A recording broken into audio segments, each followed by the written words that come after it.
मेरे सम्मानित शिक्षक साथियों व प्यारे बच्चों, मैं पवन कुमार राजकीय मॉडल संस्कृति प्राथमिक स्कूल जल्लोपुर से, जो रतिया ब्लॉक फतेहाबाद डिस्ट्रिक्ट और हरियाणा राज्य में स्थित है। आज हम पढ़ रहे हैं हिंदी की पाठ्य पुस्तक कक्षा चौथी की रिमझिम का चैप्टर 9। जो चैप्टर 9 है उसका नाम है हमारा स्वतंत्रता की ओर। तो आइए देखते हैं। सबसे पहले मैं आपको बता दूं, ये जो कहानी है, ये जो घटना है, ये हमारे उस समय की घटना है जब हमारा देश हम ब्रिटिश हुकूमत के अधीन था, अंग्रेजों का शासन हुआ करता था। उस समय महात्मा गांधी जो हमारे राष्ट्रपिता है, उन्होंने आंदोलन चला रखे थे। उन्हीं आंदोलनों के में एक जो आंदोलन था, दांडी यात्रा जो उन्होंने निकाली थी, उस समय की ये बात इस कहानी में बताई गई है हमें। उस समय क्या हुआ था, तो आइए देखते हैं इस कहानी में क्या हमें बताया गया है और हमें क्या समझाने की कोशिश की जा रही है। तो सबसे पहले हम कहानी को पढ़ते रहेंगे और समझते रहेंगे। धनी, जिस शब्द से ये कहानी शुरू हो रही है, ये किसी का नाम है। किस धनी को पता था कि आश्रम में कोई बड़ी योजना बन रही है। ये धनी कौन है? ये देखो, ये प्यारा बच्चा दिखा रखा है, इसके साथ में एक छोटी बकरी है। इसका नाम भी हमें पाठ में अभी पता चलेगा। सबसे पहले जो कहानी स्टार्ट होती है धनी शब्द से, ये इस छोटे प्यारे बच्चे का नाम है। प्यारे बच्चों, आपके जैसा ही, आपकी उम्र का ही ये छोटा बच्चा है। ये हमारी कहानी में क्या क्या करता है, क्या सोचता है, किससे बात करता है, ये अब हम कहानी पढ़ेंगे तो हमें पता चलता आएगा।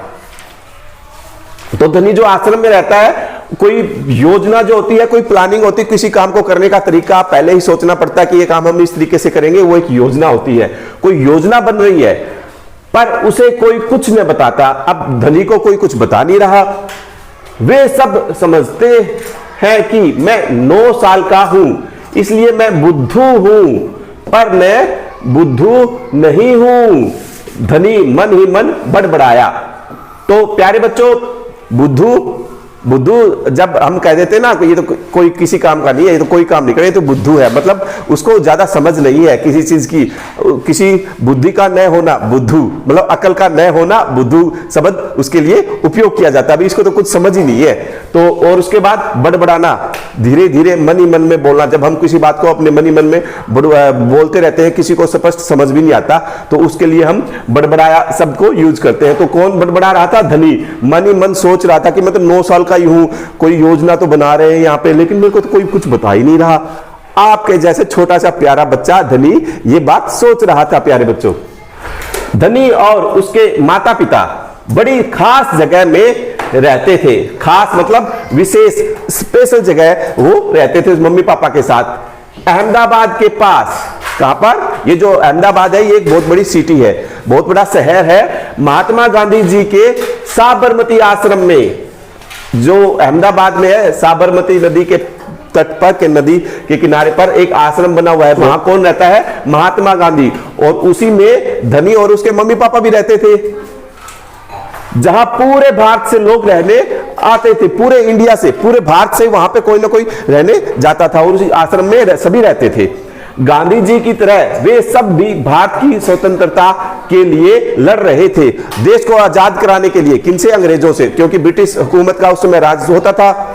गांधी जी की तरह वे सब भी भारत की स्वतंत्रता के लिए लड़ रहे थे, देश को आजाद कराने के लिए सभी लड़ाई लड़ रहे थे। और महात्मा गांधी जी का जो आश्रम था साबरमती नदी के किनारे, साबरमती आश्रम, वहां पे सब रहते थे और देश को आजाद कराने के लिए कोई ना कोई योजना बनाते रहते थे। जब वे आश्रम में ठहरते तो चरखों पर खादी का सूत काटते। चरखा क्या होता है बच्चों? देखो पिक्चर में दिखाया गया है, गोल गोल ऐसे घूमता रहता है, उसमें बड़ा चक्कर चलता रहता है और इधर से रुई होती है। रुई, एक हाथ में रुई पकड़ते हैं, एक हाथ से गोल गोल चक्कर घुमाते रहते हैं, तो चरखा चलता रहता है और उस रुई से ना एक धागा निकल के और सूत बनता रहता है। उसको सूत कहते हैं। सूत का पतला धागा होता है और उस धागे से सूती कपड़े बनते हैं। भजन गाते रहते थे और गांधी जी की बातें सुनते रहते थे उस साबरमती आश्रम में। प्यारे बच्चों, साबरमती में सबको कोई ना कोई काम करना होता। कोई खाना पकाता, कोई बर्तन धोना, कपड़े धोना, कुएं से पानी लाना, गाय और बकरियों का दूध दूहना और सब्जी उगाना। सबका कोई ना कोई काम फिक्स था। कोई ऐसा नहीं था जिसको कोई ऐसे ही बैठे रहे। तो सबका अपना काम फिक्स होता है, तो काम भी करने में मजा आता है और सारा काम आसानी से भी हो जाता है। प्यारे बच्चों, धनी का काम था बिन्नी की देखभाल करना। किसकी देखभाल करना? बिन्नी। तो ये छोटी प्यारी बकरी है, उसका नाम आ गया। क्या नाम है उसका? बिन्नी नाम है उसका। धनी बिन्नी की देखभाल करता था। बिन्नी आश्रम की एक बकरी थी। धनी को अपना काम पसंद था। क्योंकि बिन्नी उसकी सबसे अच्छी दोस्त थी। धनी को उससे बातें करना बहुत अच्छा लगता था। धनी बिन्नी से बातें करता था। अरे कैसे बात करता था, एक बकरी के बच्चे से, एक छोटी सी बकरी से कैसे बात करते हैं। आप भी करते हो ना कई बार कुत्ते के साथ, छोटा सा पिल्ला जो होता है उससे बात करने में मजा आता है ना। तो वैसे ही धनी अपनी बकरी से बात करता था। उस दिन सुबह धनी बिन्नी को हरी घास खिला रहा, उसके बर्तन में पानी डालते हुए। महात्मा गांधी जी की उस समय खींची हुई वास्तविक तस्वीर, रियल तस्वीर जो उस समय की है, वो इस हमारे चैप्टर में हमें दिखाई गई है। बोला, कोई बात जरूर है बिन्नी, वे सब गांधी जी के कमरे में बैठकर बातें करते हैं। कोई योजना बनाई जा रही है, मैं सब समझता हूं। बिन्नी ने घास चबाते हुए सिर हिलाया, ऐसे जैसे कि वह धनी की बात समझ रही हो। धनी को भूख लगी। कूदती फांदती बिन्नी को लेकर वह रसोई घर की तरफ चला गया। छोटी सी बकरी ऐसे चलती है ना, तो कूद कूद के चलती है। तो धनी की जो बिन्नी साथ में घूमती रहती है, उसको साथ उसकी यही ड्यूटी थी। उसकी मां चूल्हा फूंक रही थी और कमरे में धुआं भर रहा था। चूल्हा फूंकना मतलब चूल्हे में जो लकड़ी होती है उसको जलाने के लिए उसमें फूंक मारी जाती है, तो वो अग्नि उसमें जलती है, लकड़ियां जलती है और उसके बाद उस पर हम कुछ खाना पकाते हैं, रोटियां सेकते हैं ना। तो उसकी मम्मी उसको फूंक रही थी, तो लकड़ियां जलने से पहले उसमें से धुआं निकला था, तो पूरे कमरे में धुआं धुआं हुआ था। अम्मा, क्या गांधी जी कहीं जा रहे हैं? उसने पूछा। खांसते हुए मां बोली। अब धुआं निकल रहा था, आग जला रही थी, तो खांसी तो स्वाभाविक आ जाती है। उसको खांसी आई। वे सब यात्रा पर जा रहे हैं। ये देखो, हमारी इस चैप्टर में जितनी भी तस्वीर है बच्चों, ये सब बिल्कुल ओरिजिनल तस्वीर है, जो उस समय की खींची हुई है, उस पुराने समय में कब की। ये जो कहानी है, ये जो बातें आपको बताई जा रही है, अब तो हमारा साल चल रहा है 2023। ये जो कहानी है ये 1930, आज से 90 साल पहले की, जब अंग्रेजों की हुकूमत थी, ब्रिटिश हुकूमत थी और अंग्रेज राज करते थे। तो गांधी जी ने उस समय आंदोलन किया था। उस समय आंदोलन की तस्वीरें हैं ये, बिल्कुल सही। और ये कहानी भी उस समय की आपको बताई जा रही है प्यारे बच्चों, आज से 90 साल पहले की। यात्रा कहां जा रहे हैं? धनी ने सवाल किया। धनी अब दिमाग में प्रश्न आया, तो जो सवाल आया तो अपनी मम्मी से पूछा कि कहां जा रहे हैं? समुद्र के पास कहीं। अब सवाल पूछना बंद करो और जाओ यहां से धनी। अम्मा जरा गुस्से से बोली, पहले मुझे खाना पकाने दो। धनी सब्जी की क्यारियों की तरफ निकल गया। अब वो वहां से निकल गया कि मम्मी ने तो अपनी बात बता के और आगे भेज दिया कि जा यहां से मुझे अपना काम करने दे, यहां मत बैठ। और वो आगे निकल गया। कहां गया? जहां बूढ़ा बिंदा आलू खोद रहा था। आलू की भी तो खेती होती है, आप आलू की सब्जी जो खाते हो ना, वो भी जमीन जो उसका पौधा होता है उसकी जड़ में आलू लगता है और उसको खोद के निकाला जाता है। तो जो बूढ़ा आदमी था उसका नाम था बिंदा, और बिंदा जो क्या कर रहा था, आलू को खोद रहा था। बिंदा चाचा, धनी उनके पास बैठ गया। अब जाके बैठ गया बिंदा चाचा के पास। आप भी यात्रा पर जा रहे हैं क्या? अब उसने बिंदा चाचा से पूछा। बिंदा ने सिर हिलाकर मना किया। उसके कुछ बोलने से पहले धनी ने उतावले होकर पूछा। उतावले मतलब एकदम से सरप्राइज सा होके, एकदम से उतावले पर जल्दबाजी में पूछा, कौन जा रहे हैं? कहां जा रहे हैं? क्या हो रहा है? एकदम से धड़ाके से तीन सवाल एकदम से पूछ लिए उतावले होकर, एकदम जल्दबाजी में। बिंदा ने खोदना रोक दिया। जो खोद रहा था आलू को खोद, उसने खोदना रोक दिया और कहा, तुम्हारे सब सवालों के जवाब दूंगा, पर पहले इस बकरी को बांधो, मेरा सारा पालक चबा रही है। धनी बिन्नी को खींच कर ले गया। उसने खींची उसकी रस्सी और उसको ले गया और पास के नींबू के पेड़ से बांध दिया। फिर बिंदा ने उसे यात्रा के बारे में बताया। गांधी जी और उनके कुछ साथी गुजरात में पैदल चलते हुए दांडी नामक की जगह पर समुद्र के पास पहुंचेंगे। गांव और शहरों से होते हुए पूरा महीना चलेंगे। दांडी पहुंचकर वे नमक बनाएंगे। नमक। धनी चौंक कर उठ बैठा। बात तो चौंकने वाली थी, नमक की क्या जरूरत पड़ गई, नमक बनाएंगे, कुछ समझ में नहीं आया। नमक क्यों बनाएंगे? आपके भी दिमाग में प्रश्न आया ना, सवाल आया कि नमक क्यों बनाएंगे भाई इतनी दूर चल के? वह तो किसी भी दुकान से खरीदा जा सकता है। अब दिमाग में तो ये बात है, जब उसको हम किसी दुकान से खरीद सकते हैं तो नमक बनाने की क्या जरूरत पड़ गई अब हमें? मुझे मालूम है। बिंदा हंसा। हाँ मुझे मालूम है, पर महात्मा जी की एक योजना है, एक प्लानिंग है, एक आइडिया है, कुछ करने के लिए उन्होंने कोई प्लान तैयार किया है। यह तो तुम्हें पता ही है कि वह किसी बात के विरोध में ही यात्रा करते हैं या जुलूस निकालते हैं। हाँ बिल्कुल सही, मैं जानता हूं वे ब्रिटिश सरकार के खिलाफ सत्याग्रह के जुलूस निकालते हैं। सत्याग्रह ब्रिटिश सरकार के खिलाफ निकालते हैं, उनके विरोध में, उनके विरोध में सत्य के लिए जो बात उनको सही लगती है उसका आग्रह करते हैं कि मुझे तो ये चाहिए, हमें तो ये चाहिए, जनता को तो ये चाहिए, सत्य बात ये है, मैं हमेशा सच के साथ हूं। और जब उनकी बात ना मानी जाए तो उसके लिए हमें फिर जुलूस निकालना पड़ता है, विरोध करना पड़ता है, जिससे कि उनके खिलाफ लड़ सके और भारत स्वतंत्र हो जाए, हम आजाद हो जाएं। पर नमक को लेकर विरोध क्यों कर रहे हैं? यह तो समझदारी वाली बात नहीं है। बिल्कुल धनी, क्या तुम्हें पता है कि हमें नमक पर कर देना पड़ता है?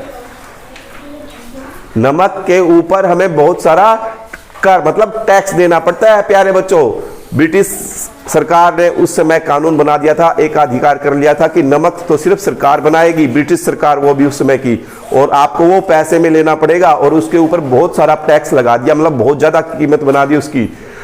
नमक की जरूरत हर घर में पड़ती है।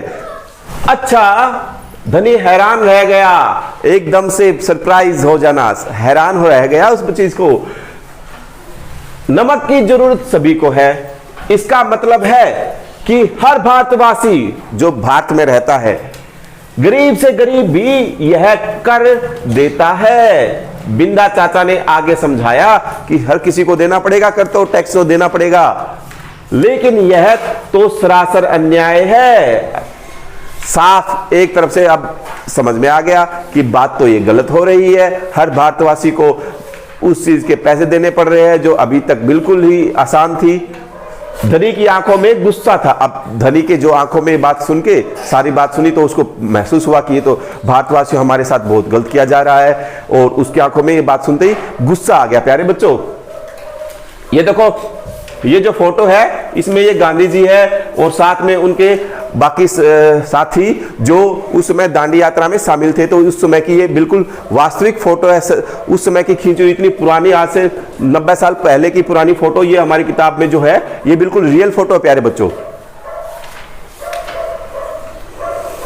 हाँ यह अन्याय है। इतना ही नहीं, भारतीय लोगों को नमक बनाने की मनाही है, मना कर दिया कि अब आप तो नमक बना ही नहीं सकते, जो नमक होगी वो ब्रिटिश सरकार बनाएगी और हमसे लेना पड़ेगा, और हमने लगा दिया भैया इसके ऊपर टैक्स, अब आपको इसके ज्यादा रुपए देने पड़ेंगे।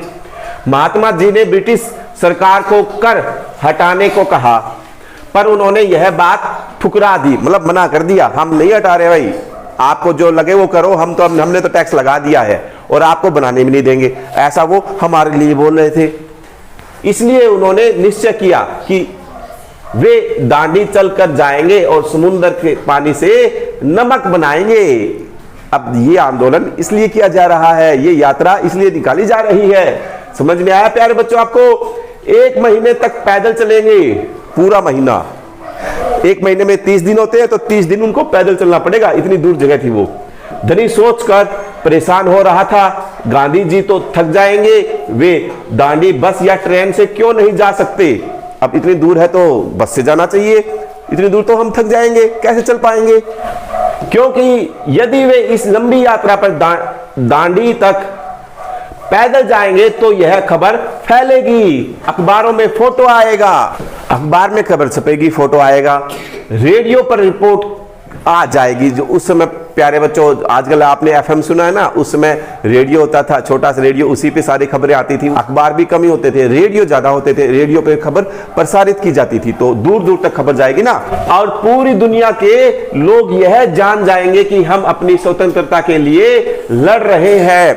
पूरी दुनिया में तो भी तो खबर जानी चाहिए। हम अगर हम कुछ कर रहे हैं तो तभी तो ब्रिटिश सरकार, अंग्रेजों को उस बात को महसूस होंगे, और ब्रिटिश सरकार के लिए यह बड़ी शर्म की बात होगी जब पूरी दुनिया में लोगों को पता चलेगा कि भारत में ब्रिटिश जो अंग्रेज है उन्होंने भारतवासियों को गुलामी में बहुत परेशान कर रखा है। कभी कुछ टाइप के अत्याचार करते हैं, कभी जेल में डाल देते हैं, कभी कोई कर लगा देते हैं, कोई टैक्स लगा देते हैं, उनको लूटा जा रहा है। ये खबर विदेशों में बाहर जाएगी तो लोग कहेंगे ना भी ऐसा क्यों कर रहे हो आप इंडिया में, है ना।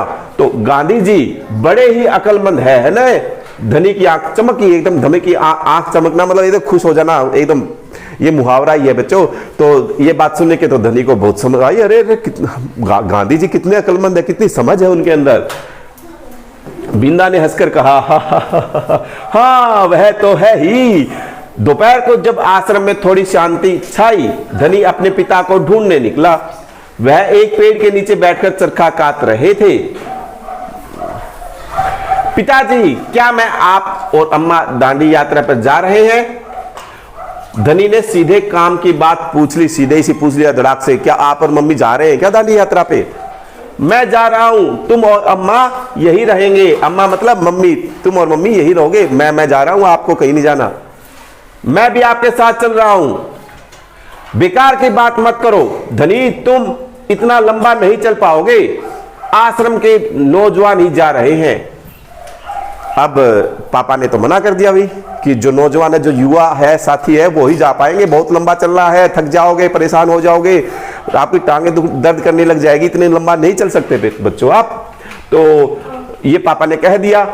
धनी ने हट पकड़ ली, हट मतलब जिद कर ली। कई बार आप भी जिद करते हैं ना घर पे किसी चीज को लेने के लिए कि मुझे तो करना है, तो वही जिद अब धनी निकल ली। मैं 9 साल का हूं। 9 साल का, प्यारे बच्चों देख लो आपकी उम्र कितनी है, आप भी 9 साल के हो क्या? 9 साल के समय धनी में इतनी समझ हो रही थी कि वो ऐसे ऐसे बातें कर रहा था, और आपसे तेज दौड़ सकता हूं। तब उसने कह दिया कि आप तो 9 साल के हैं और हम तो तेज भी दौड़ना आता है, मुझे तो चलना ही है। देखो तो प्यारे बच्चों, ये जो हमारे राष्ट्रपिता महात्मा गांधी जी की ओरिजिनल फोटो उस समय की है, और इसके ऊपर इन्होंने ऑटोग्राफ भी दे रखा है, देखो बापू का आशीर्वाद, और इसके ऊपर तारीख भी लिखी हुई है ना। तो ये देखो, ये पिक्चर है ना, बिल्कुल वास्तविक सच्चाई वाली फोटो है, इसमें कोई एडिटिंग या ऐसे नहीं कि अभी खींच के पुरानी बना के लगा दी। उस समय की फोटो, आज से 90 साल पुरानी कैमरों से खींची हुई फोटो है ये महात्मा गांधी की, वास्तविक तस्वीर है, वो ऐसे ही दिखते थे। अब धनी के पिता ने चरखा रोक कर, जो चरखा काट रहे थे ना, सूत काट रहे थे, चरखा चला रहे थे, अब उन्होंने उसको रोक दिया और बड़े धीरज से मतलब बड़े प्यार से, आराम से, शांति से, ठंडे दिमाग से समझाया, बताया सिर्फ वे लोग जाएंगे जिन्हें महात्मा जी ने खुद चुना है, वो ही जा सकते हैं और वो नहीं जाना।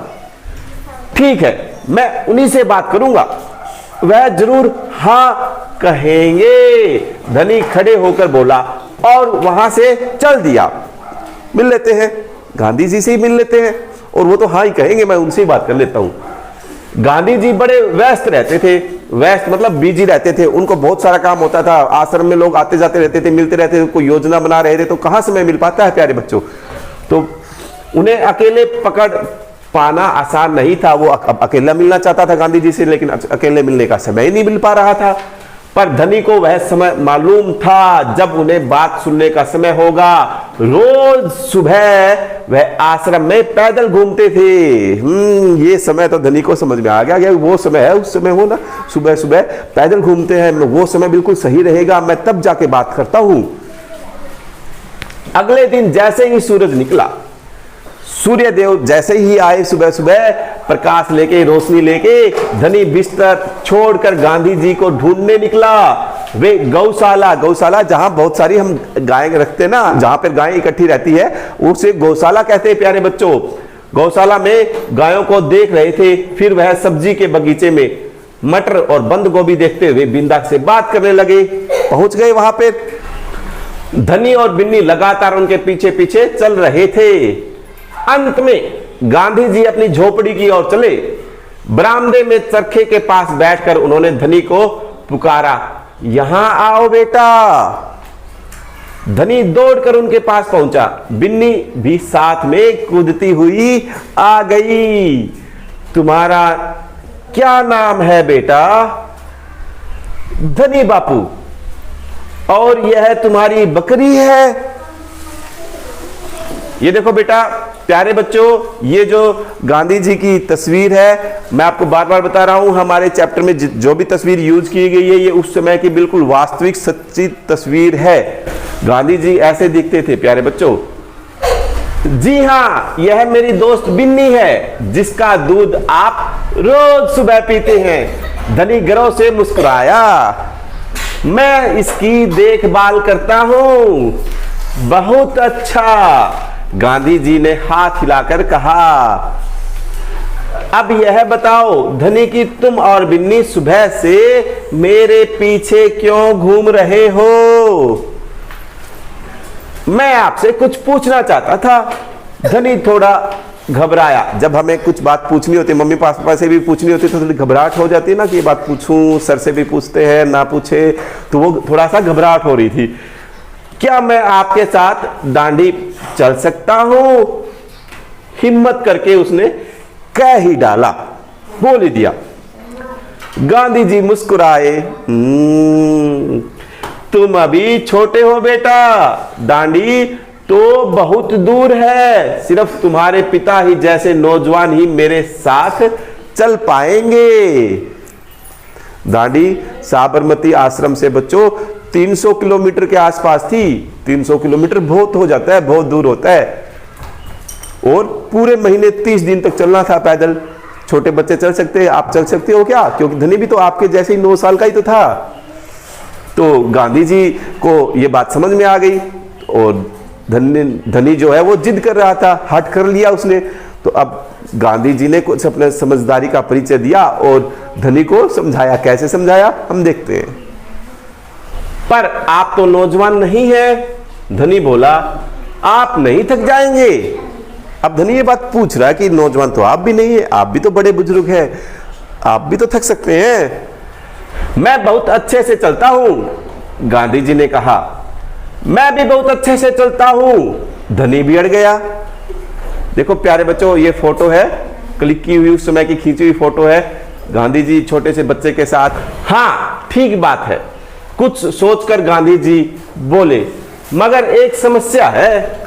अगर तुम मेरे साथ जाओगे तो बिन्नी को कौन देखेगा? इतना चलने के बाद मैं तो कमजोर हो जाऊंगा। इसलिए जब मैं वापस आऊंगा तो मुझे खूब सारा दूध पीना पड़ेगा जिससे कि मेरी ताकत लौट आए। यह बात तो ठीक है। बिन्नी तभी खाती है जब मैं उसे खिलाता हूं। धनी ने प्यार से बिन्नी का सिर सहलाया। और सिर्फ मैं जानता हूं कि इसे क्या पसंद है। बिल्कुल सही। तो क्या तुम आश्रम में रहकर मेरे लिए बिन्नी की देखभाल करोगे? गांधी जी प्यार से बोले। जी हां करूंगा, धनी बोला। बिन्नी और मैं आपका इंतजार करेंगे। सुभद्रा सेन गुप्ता जी ने, उन्होंने किसी और भाषा में लिखा इसको, इसका हिंदी में अनुवाद मनीषा चौधरी ने प्यारे बच्चों आपके लिए किया। तो ये फोटो देखिएगा, ये फोटो उस समय की दांडी यात्रा की है, जो उन्होंने दांडी जो गांव था वहां जाके और समुद्र के पानी से नमक बनाया था। और जो अंग्रेजों का कानून था उस समय का, नमक एकाधिकार का, नमक न बनाने का, तो गांधी जी ने उस कानून को तोड़ा था और कहा था कि ये तो हर भारतीय का अधिकार है, मतलब हर हमारा अधिकार है, ये तो नमक हम बनाएंगे, नमक पे हम टैक्स नहीं देंगे। तो इस तरीके से उन्होंने आंदोलन किए और देश को आजाद कराने में भी उनकी बहुत बड़ी भूमिका है प्यारे बच्चों। तो ये हमारा आज का पाठ था स्वतंत्रता की ओर। इसका अभ्यास का इसका प्रश्न उत्तर है ना, जो हम वो अगली वीडियो में समझेंगे और उसको कैसे आप अपने शब्दों में भी लिख सकते हैं। तो चैनल से जुड़े रहिए अगले पाठ के लिए। लाइक, शेयर और सब्सक्राइब। Thank you.